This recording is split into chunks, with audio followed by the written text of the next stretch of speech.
We have a pretty good idea what the immediate future of bikes holds, but what happens after that? Here are 5 technologies we'd like to see put to good use on 2 wheels. Regular carbon is old hat these days.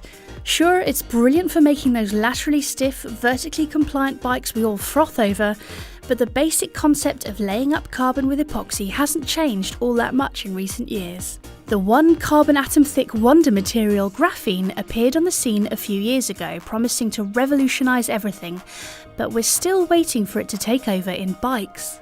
UK brand Dassi has already made a graphene road bike called the Interceptor. This incorporates the material in the resin that binds the carbon together, producing a stronger frame for a given weight. The process is much the same as for standard carbon bikes, and its designers reckon a 500-gram aeroframe is achievable. Graphene also has conductive properties which could be exploited in the creation of frames with some sort of built-in intelligence.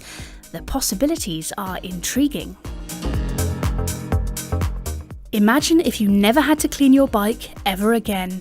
How amazing would that be? Various non-stick and water-repellent coatings have been around for years, so why couldn't we have them on our bikes? Back in 2014, Nissan treated a car with something called Ultra Everdry, and it seemed like mud just wouldn't stick to it. The problem with such coatings is that they need regular application to work, so they're not really a labour saving. A permanent non-stick finish for bikes would be a godsend for winter riding, and what a difference it would make in cyclocross. Washing bikes in winter is an unpleasant task, and one that can actually damage your pride and joy if you do it wrong and blast water into your bearings. The bike of the future might just need a quick shake for all the mud to slide off. We've already got wireless gear shifting on the road, and it will certainly appear on mountain bikes soon enough, but what about the rest of your bike's components? Brakes, droppers and suspension could all be controlled wirelessly, making for cleaner, more user-friendly designs. Magura has already made an electronic dropper called the Viron, although a hefty price tag and lack of user-friendliness mean it's not been terribly popular. Imagine if you never had to route another cable through a frame, and if swapping your dropper post between bikes were as simple as undoing a single bolt and yanking it out. More wireless kit would mean keeping extra batteries charged, but if it simplifies frame design, drops weight and makes maintenance easier, then we reckon the trade-off might well be worth it. Convincing riders to use wireless brakes might be a little tricky, however. Modern mountain bike suspension is pretty incredible, combining lightweight with truly impressive performance. At the moment, on-the-fly adjustments tend to be limited to climbing lockouts and the like, but what if you could precisely adjust damping as you rode?